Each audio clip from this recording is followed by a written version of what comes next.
2024 is coming to an end, which means I have officially been a reader for over a year. I started reading books in November of 2023, so this was my first official full year of really diving into reading, and I hope next year is going to be even better. But what that means is that I really want to show you guys every single book I read this year. We'll talk about how many books, and then I'm going to try to briefly review and talk about every single book that I read this year. Opening my Goodreads, which I think next year I'm going to switch off of Goodreads or do Goodreads and another one. I forgot what it's called, but I'll figure it out. My goal that I had for 2024 was actually just to read 20 books, and I read 37. My top genres were fantasy, romance, and YA. Let's go ahead and review every book I read this year. I started the year off with a bang. I read all the Sarah J. Maas books this year, except the first two of ACOTAR I finished in 2023. So I hopped into my year reading the rest of ACOTAR. I am so beyond excited for the 6th book of this series, but we don't have any announcements or anything about when it's coming out. So here are the first 3 books I read. Absolutely ate these up. This will forever be one of my favorite all-time series just because it got me into reading. It got me obsessed, and I just love the style and the pacing of the series.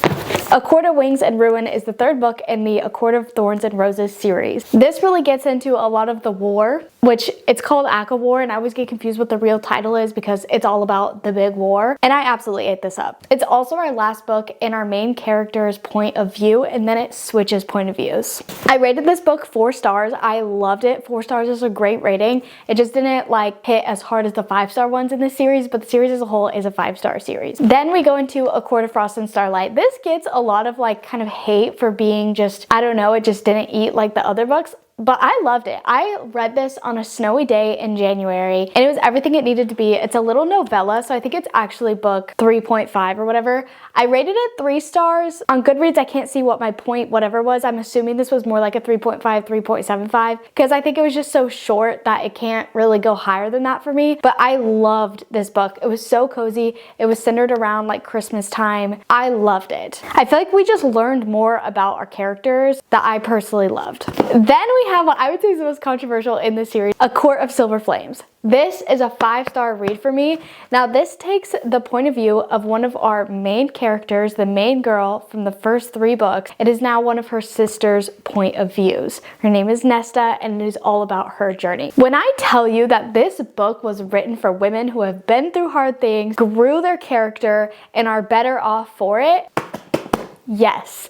The character growth in this book I seriously think is unmatched, like for one book. I loved it, and I totally get if we still don't like Nesta at the end of the book. I don't really care about that. I care about the journey we went on. Now, part of me always goes back and forth of if this should be a 5-star for me, because there is quite a lot of spice in this, and I've said this time and time again, I don't really like spice, and this like really amped up from her other books. I don't know what happened. I don't know if she like listened to people reading her books that they wanted more spice, but it escalated a lot in this book in an untasteful way to me. If I could have skipped all that and it more just have like romance without the spice, I would have like absolutely loved this. It could have been like a 6-star, but because of that, it is a 5-star. I still loved it. I loved the journey. I just wish that that wasn't there. After ACOTAR, I hopped into Sarah J. Maas's next series, which is an 8-book series, and I did start Throne of Glass with Assassin's Blade. So this series as a whole is absolutely a 5-star, maybe even a 6-star series. You follow the most incredible journey of Celaena Sardathian and then all of the characters that we meet along the way. By the end, it's basically a whole like universe of people. You know so many characters, you follow so many journeys, and really it's about a corrupt kingdom and a girl who at the beginning doesn't even have like hope for this. Like so much happens in this series that is about character growth, friendship, and small acts of kindness having huge payoff of loyalty, friendship, found family, love, torture, grief. Like there's so much that happens in these books, but it's also like high fantasy, very well thought out. I thought the world was built in a very beautiful way. Then we get introduced to things like magic, which we think are banned in the first book, and it just grows from there. It is seriously a beautiful series. If you haven't read it yet, I would at least give it a try, get a couple bucks in, and then see if you like it. So to review each one individually, I started with Assassin's Blade, which is on my list for a reread of 2025. Because I didn't care about the characters or know what I was getting into, I was like, okay, there's 5 novellas within this book, and you follow our main character, Celaena Sardathian, and the journey that she takes. This is what happens before. It's a prequel, but the author has said that she prefers if people read it third. So you would read both of these books and then read this, or I think it's 4th. These, Air, Fire, and then this one, because it's like a backstory. I read it first. I loved reading it first. I felt like I was able to jump into Throne of Glass so in love with our main character because of it. So that's just my take on the Throne of Glass, but let's go ahead and rate them. Assassin's Blade was a 3-star for me. It was a fun story. There were lots of like little stories, like I said, but I just wasn't invested in the characters yet. Little did I know what was gonna happen. Throne of Glass, I get so annoyed because people say, oh, I didn't get into the book until Air, Fire. No, Throne of Glass 8. This is such a fun story. It involves trials, a king, an assassin, romance, the prince, Dorian, yes, a best friend. Like, there's just so much that happens in this book, like secrets and what's really going on in the kingdom. We don't know. The story seems so small here, but it's so good. This was a 4-star. I ate it up. Honestly, thinking back, this could be a 5-star. I don't think it quite had 5-star potential, but maybe even like a 4.5. Then we have Crown of Midnight, which I feel the exact same way about Crown of Midnight that I do Throne of Glass. We're left on a cliffhanger in this book. You also learn a lot more about the broader scope of what is actually going on in this kingdom, that it's bigger than just the kingdom. It's bigger than just this city. It's bigger than Selena. It's bigger than the king. You get a tiny, tiny glimpse of that. But at the very end, you're like,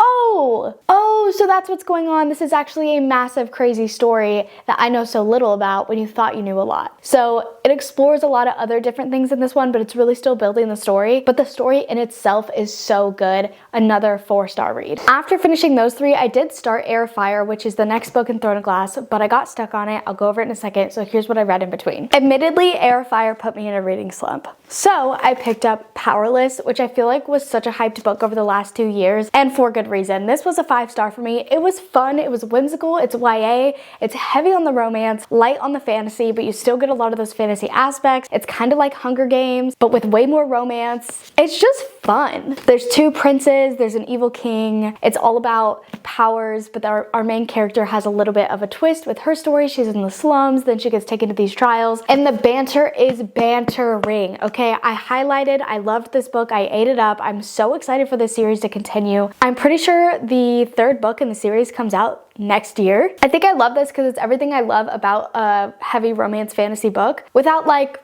the stress or the overthinking. It's just fun. It's light, it's easy, it's nothing it's meant not, like, it doesn't try to be anything it's not. It's cheesy in a good way. 5 stars. Also, I did want to say that with this, apparently there's a book called Red Queen that came out years ago that is basically a replica of this. Basically, Powerless is a replica of that. So that is going to be on my 2025 read list, but I did eat up Powerless. Then I got back into Throne of Glass. I was still working on reading Air of Fire. In the midst of that, this took me over a month to read. I ended up having to hop into audiobook. It was long. Okay, you're introduced to characters that you don't care about. The chapters are long. Why do I care? Who are these people? But now in this like grand scheme of things, I think I could give it a reread and eat it up. But I just wasn't there in the moment. Now that I know what happens and actually love multiple of the characters you're introduced to in this book, towards the end of the series, I love them. I have a lot more respect for this book. I just think it was drawn out. So this ended up getting just a flat 3-star from me. Then we hop into Queen of Shadows. Now, I will say, the one thing about Air Fire, its redeeming qualities of the last 100, 200 pages.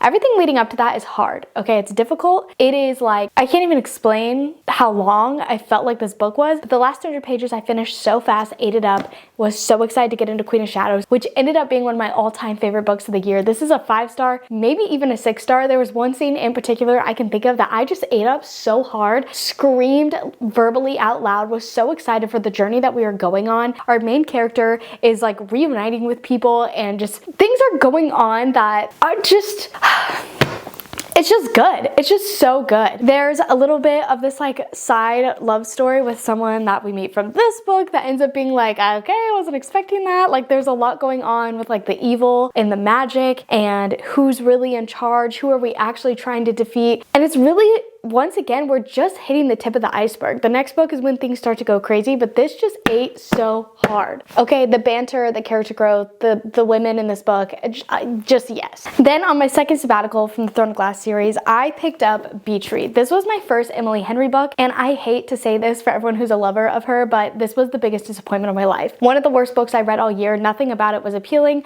I didn't have a good time the entire time I was reading it, and I read this in less than a day. I was doing a 24-hour reading challenge, so I really sat down and tried to soak it up. I was at the pool. I feel like it's so misleading. Beach Read, like, oh my gosh, a breath of fresh air, steamy, smart, and perceptive. This book is awful. It is sad, it's full of grief, it's full of despair, it's full of really like traumatic things happening. It also like has this whole segment of exploring a cult, and I just did not like it in any way, shape, or form. The spice put me off. The main love interests, like, I felt like they shouldn't be together.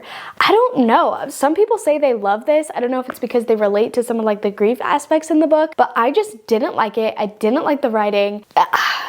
There was not much positive to say about it. I rated it 2 stars because I guess I could like see why some people would like it. It's not like the writing was awful per se, which I'll get into some that were awful, but it just didn't do it for me. And I want to give Emily Henry another chance because so many people love her, but if all her books are like this, I just won't be a fan, unfortunately. And this makes me feel like something's wrong with me because everybody loves this book, but I read it with someone else and they also didn't like it, so moving on. Then I did a video that was about rating Colleen Hoover books. So the ones that I read that I don't have are Verity and It Ends With Us, and then I read Heartbones. If you watched that video, you already know my review. Basically, Verity I gave 3 stars. It was not good. Okay, let me say that. It was like, so what the heck is going on that I couldn't put it down? And you gotta give credit to an author where credit is due because I was intrigued. I don't know if I liked it, but I was certainly intrigued.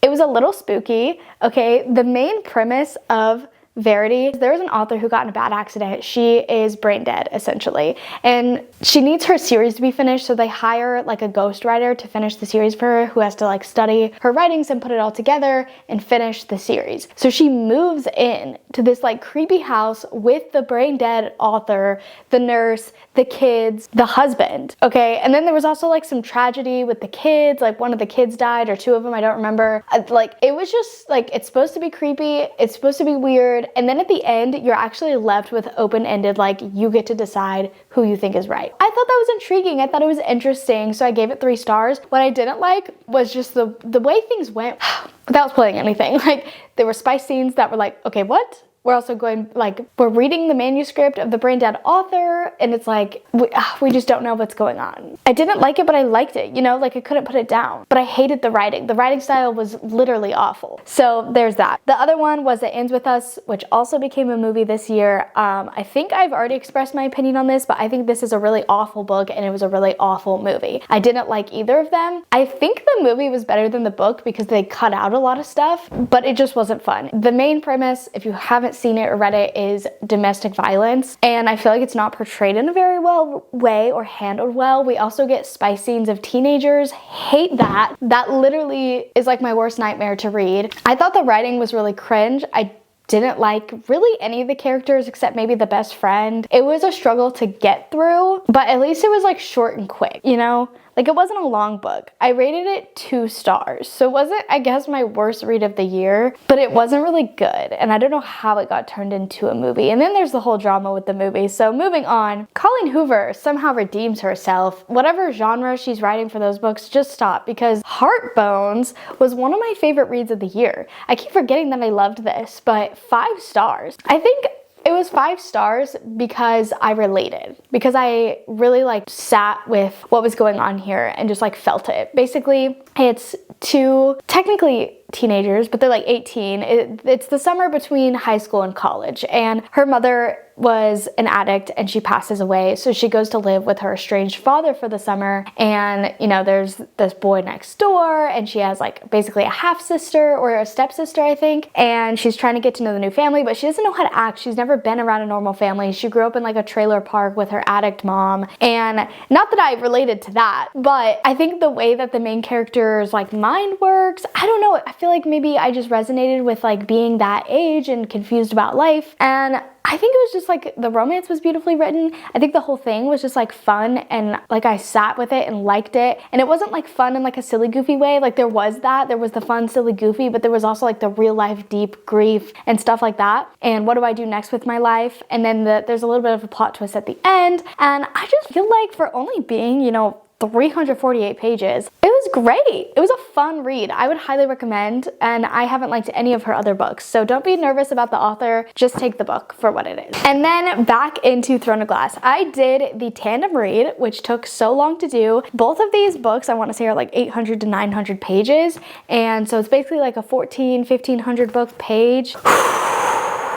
It was a journey. Okay, I don't even know where to begin. I always forget which order they're in too, but Empire Storms is 5 stars. Incredible book. Absolutely incredible. So much goes on here. There's so many scenes I can think of just off the top of my head that were just so good, with not even just our main character, but so many of the side characters too. There's so much growth and so many people and so many journeys we're following. It really just, like, this is a TV show in itself right here. Multiple seasons of a TV show. So well executed, written amazing, some deeper meanings in it. It's just so good. 5 stars. Tower of Dawn.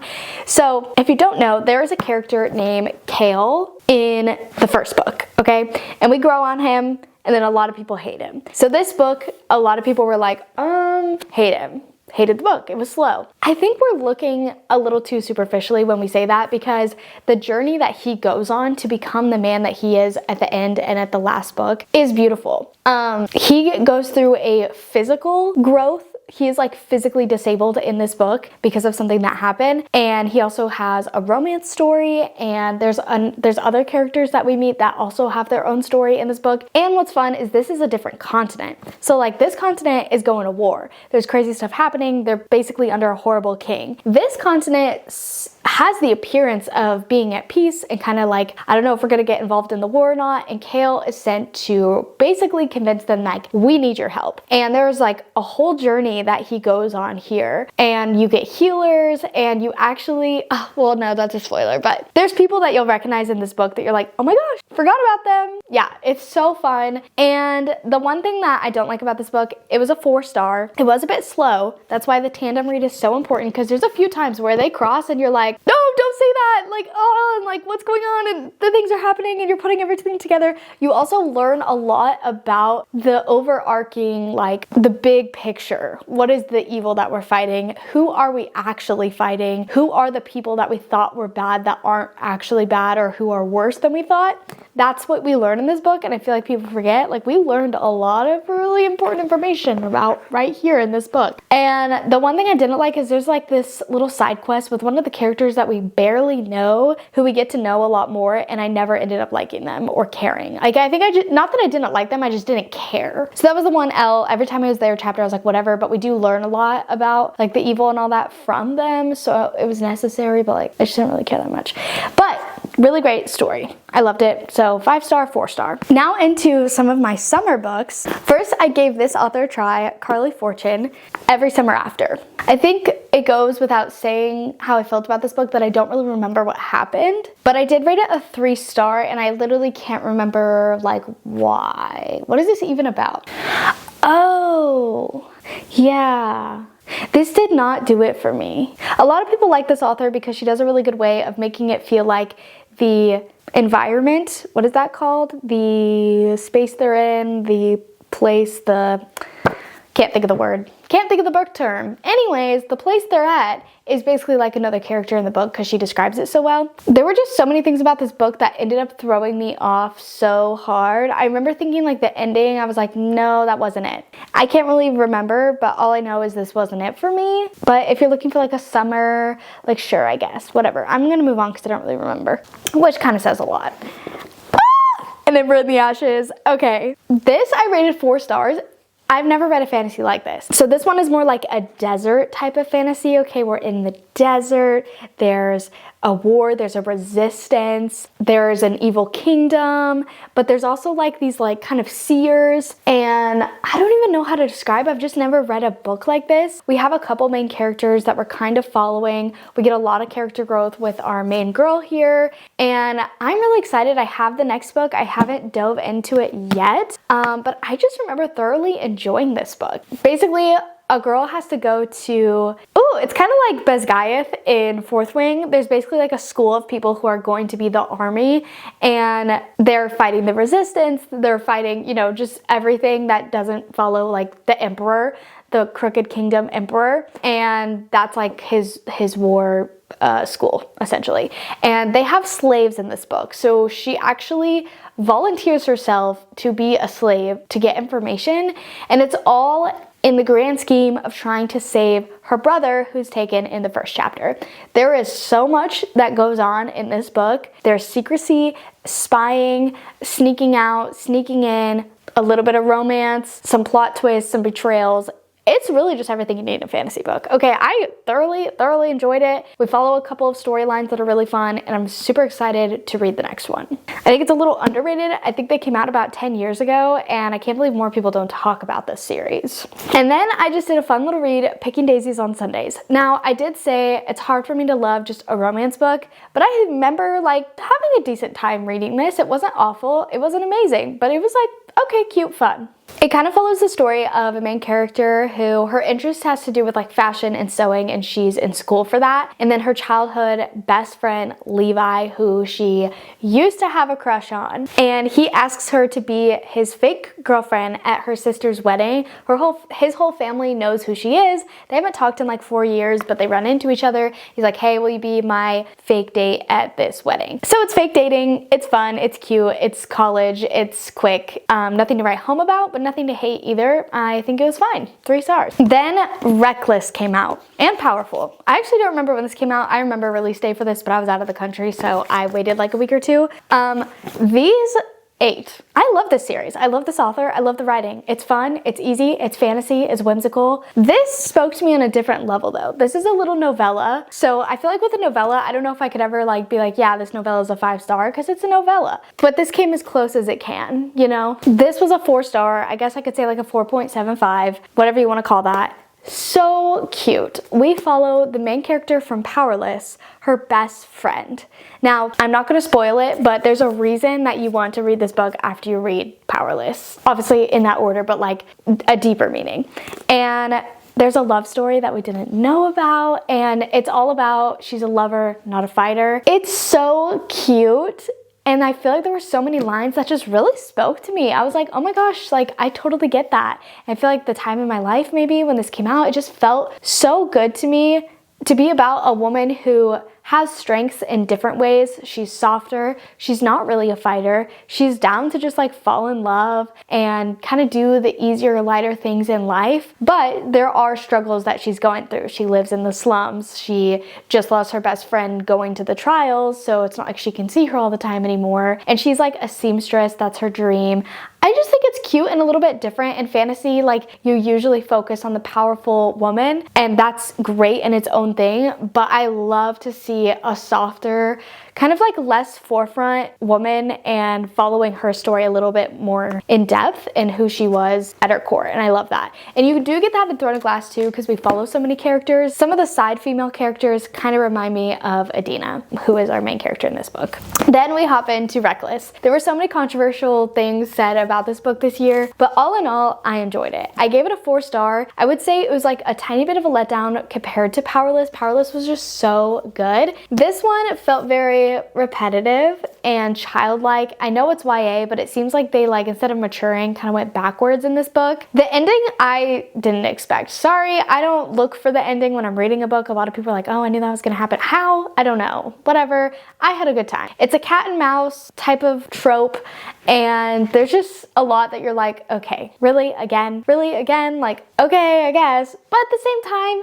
who cares? It was fun. We had a good time. There's banter. So what if it's repetitive? I had a good time, okay? It's a 4-star. Then I read Kingdom of Ash. This is a fat book, let me tell ya. About 1,000 pages. It was a lot, okay? I will say that I was not overly impressed with Kingdom of Ash. Empire Storms was a 5-star and this was a 4-star. It didn't get the full 5-star for me. I don't know why. It's just like, maybe it was a little long, but I don't know. Like it did such a good job of wrapping up the series. And there's a journey in itself that we follow here with our main character for pretty much like the first half of the book is going through it, okay? Like insane. I have not read a female character that has gone through such hardships than our main character in the series, and especially in this book. Loved it. I loved it. I just didn't think it was like the best book I've ever read in my entire life, but it did what it needed to do. It did it in a good job. I think it wrapped everything up really well, and everyone kind of gets their ending, and I love that. Now there are still some cliffhangers that we'll never know the answer to, but I think it did a really good job of wrapping up what could be wrapped up. This was the last book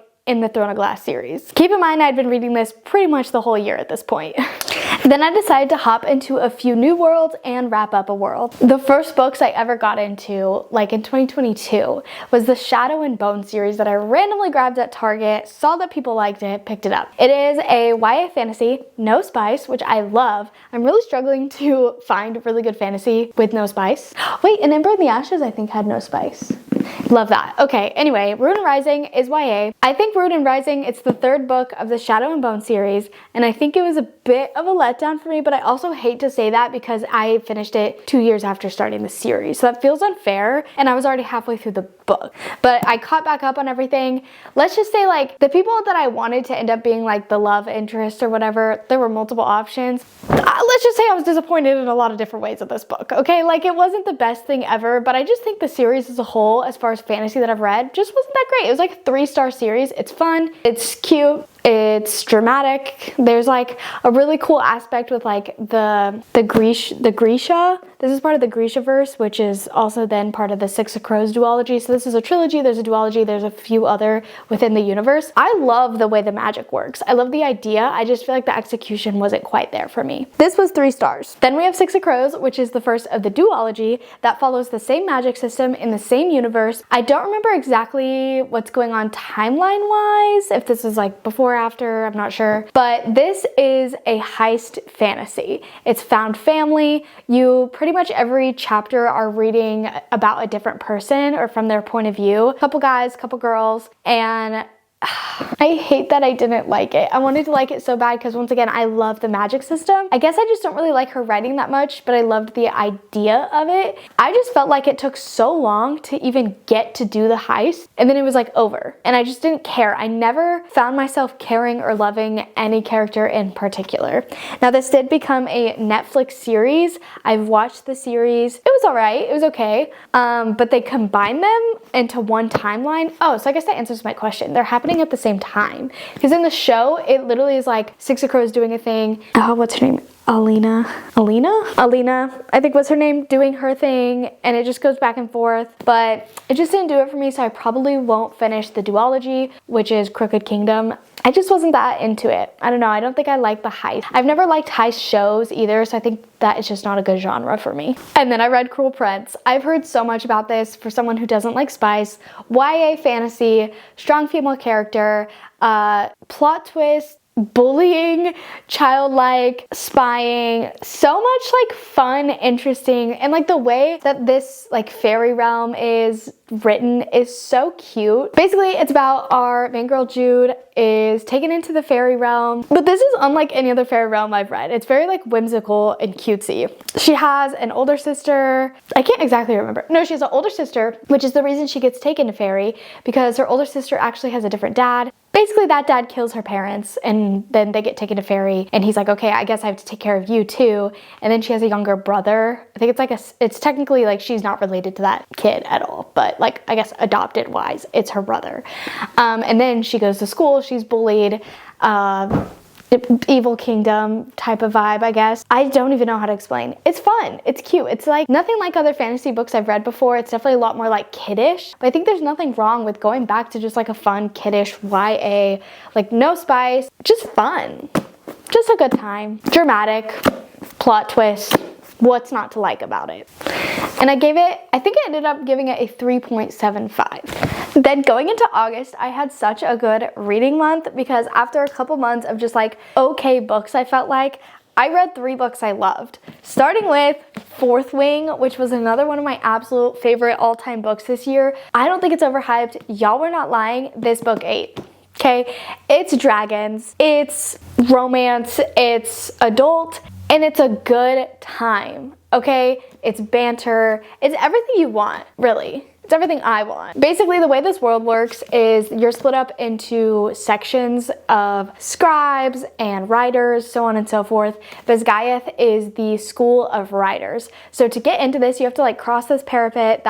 There's wind, it's raining. If you slip and die, you're done. Basically, you either die or graduate. There's no in between. And there's also a rebellion going on, and the kids of the people who were caught from the rebellion are also in Basgiath. A childhood friend is in Basgiath, and our main character goes, her mom is also like the leader of the school, but her mom isn't like lovey-dovey, you know, like as you can imagine, her mom's like, you're doing this. Her dad was a scribe, he died, her brother had died, and her sister is a writer. She was always going to be a scribe, and then she decides, because her mother wanted her to or whatever, to be a writer. So she goes to Bezgaia, and it's all about like her journey and the dragons. You find out more about the rebellion, what's actually going on, crazy plot twist at the end. There's a lot of plot twists with her as an individual. She's completely different than other writers for reasons that are in the book, and I love this series. I'm so excited about the third one coming out. I'll get into that in a second because I also read Iron Flame later in the year. Then I read Better Than the Movies.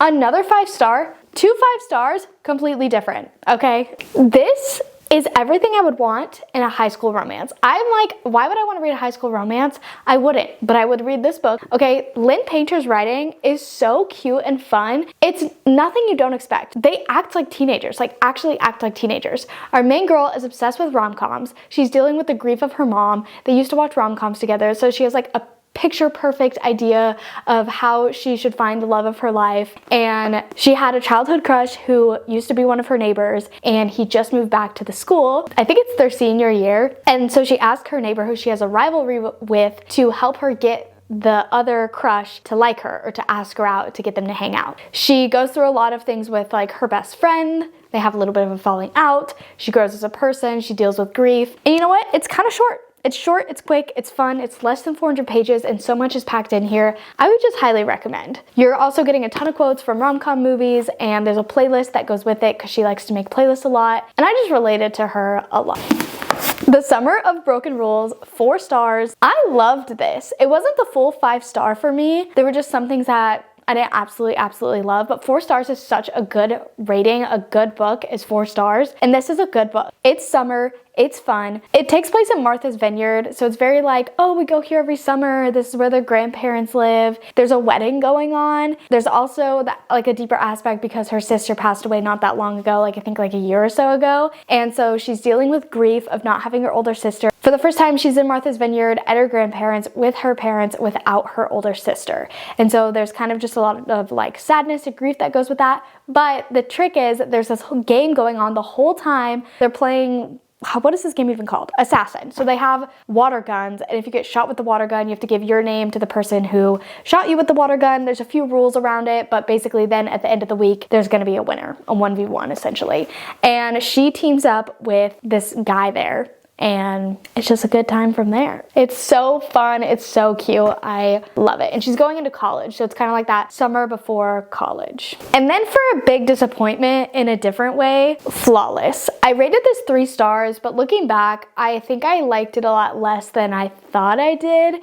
I really struggled to get through it. This is from The Chestnut Springs by Elsie Silver. I think there's 4 books in this series, and they all follow a different brother. This is our first one. It's a cowboy romance. He is a famous bull rider, and she works for the PR team. Her dad owns like his PR whatever. Basically, they're his agent, and she's assigned to like babysit him because he did something bad and lost a huge sponsorship. And it's a spicy adult romance, and I hate that. The language used was not, it was just not written in an elegant way. It was written in a trashy way, meant to be raunchy, meant to, yeah, I hated it. Which sucks because I feel like the overall story and the romance was fun. If it was like closed door, I feel like I actually would have really liked it, but it was not closed door. And I feel like, I don't know, it just really rubbed me the wrong way. Like, he's not my favorite, and she's not my favorite either. So I will not be continuing the series, and I didn't really love the book. After my break from Sarah J. Maas, we were back with Crescent City. Now, disclaimer, warning, whatever, I audiobooked all of these. I did some immersion reading where you listen and read at the same time, but they're long, and I don't think I could actually read them. Basically, there's fae, but there's also vampires and werewolves and anything and everything under the sun. It is fun as far as that goes, and the best way I can describe these books is adult, female, fantasy, urban. They have phones, they have electricity, but not in the way that we do today. There's like magic. The reason they have electricity is because of magic. These are actually happening at the same time, or I guess right after ACOTAR, and you do have to read ACOTAR before reading these books. That's all I'll say. The first one, you just have to get through. There's a lot that goes on in the first like 200 pages. You're like, what the heck? A murder mystery, technically. They're solving a crime. Her best friend died. They're party girls. They go clubbing, they go out, yada yada. One night she comes home, her best friend and their entire wolf pack is murdered. You find out there's like demons and there's archangels and like there's all this crazy stuff going on, and you kind of solve the mystery in this book, but then you realize in the second book that it is way bigger than you ever thought, and it's kind of like throwing a glass in that sense, but they're like way longer, and you follow so many more people. You feel like each book is like 10 seasons of a TV show. There's just so much going on, and I loved it. I really liked all of them, but I think my favorite was the second one. There's romance, there is spice. Didn't love it, and some of it you actually can't even skip because it is important to the story, but I like the overall story. It's an epic story, and I'm pretty sure it's not done either. I think there's gonna be more of them. I don't remember. Wait, am I crazy for saying that? Now I can't even remember how the last one ended. Anyways, overall, I would say a 4-star series just because they are a bit long and like a bit not my favorite, but at the same time, so good, like I ate it up. It just wasn't my favorite, you know? In order, I rated them 3 stars, and then both of these were a 4-star. I just talked about these in a video that not that long ago, so I won't explain too much, but for having electricity and phones and all that stuff, I never once felt like I was taken out of the story.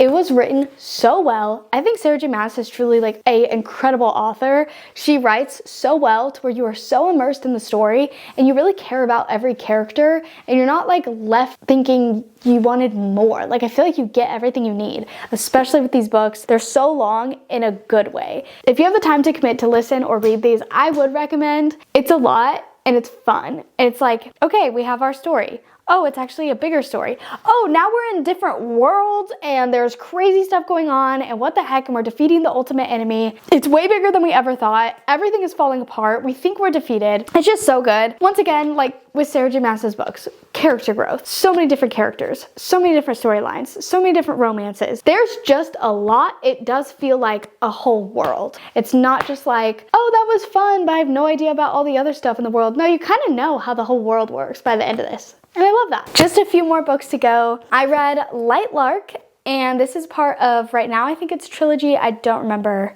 exactly. There are a couple books. This didn't quite do it for me. I think just because I had just gotten off of reading like Crescent City, Throne of Glass, books where you have to like really invest like your whole brain into. And this was a lot lighter than that. It was still in depth. It was still good writing. It was still a fun story. I still like the idea, but I think just going from one to the other, like just kind of was a whiplash, you know? This I rated 3 stars. I kind of view this series so far like I view Cruel Prince. They're fun. They're not my favorite. I like the world, I like the magic, it's an interesting concept. Basically, there's an island that appears every 100 years, and there's 6 realms, and they all need to go to break the curse. They haven't done it yet, obviously. And our main character is from a realm where they have to eat hearts. That's part of their curse, so everybody like hates them. And just a lot goes on. There's betrayals, there's romances, there's a little bit of a love triangle. I just felt like I didn't quite connect for some reason. Maybe I'll like the second one better, because I like the idea of it. But yeah, 3 stars. And then I read Iron Flame, which I just talked about a few videos ago. I rated it 4 stars. I don't think it was as good as Fourth Wing, but it was still good. It was fun. There was just some issues I had with the main characters and their communication, but overall, we learned a lot about a lot more characters. I have some favorite characters that are not main characters, and the world is just growing. It's once again that whole like, oh, the first story is just a tidbit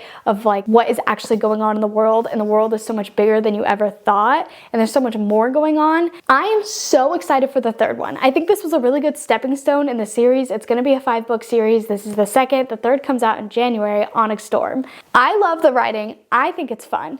Now, these do have spice in them. They are adult romance fantasy about dragons also, and I think it's not overhyped. I think they eat. I think they're good. I think they're fun. That's all I'll say for now. Then I ended my year with attempting a bunch of books. A lot of them I didn't finish, so I'm not counting them as read for this year, but I read 2 little novellas. One was Cruel Winter with You, which I rate 2 stars. I just didn't like it, but it was whatever. And then Merry Ever After. These are both like under 70 pages. Merry Ever After was awful. It was literally written for the spice. Nothing about it was enjoyable. Cruel Winter with You was like somewhat enjoyable. 2 stars. and then 1 star. That's how I finished my year. Everybody has different tastes. You can disagree with me on every single one of these books. That's the beauty of reading. We all have different tastes, and that's just great. I love that. We can all do our own thing. So I'm sick, and I think recording this video did not help, so I'm going to stop talking now. Thank you guys for watching. Follow my 2025 journey and be ready for my 2025 TBR coming soon. Love you guys. Thanks for watching. Bye!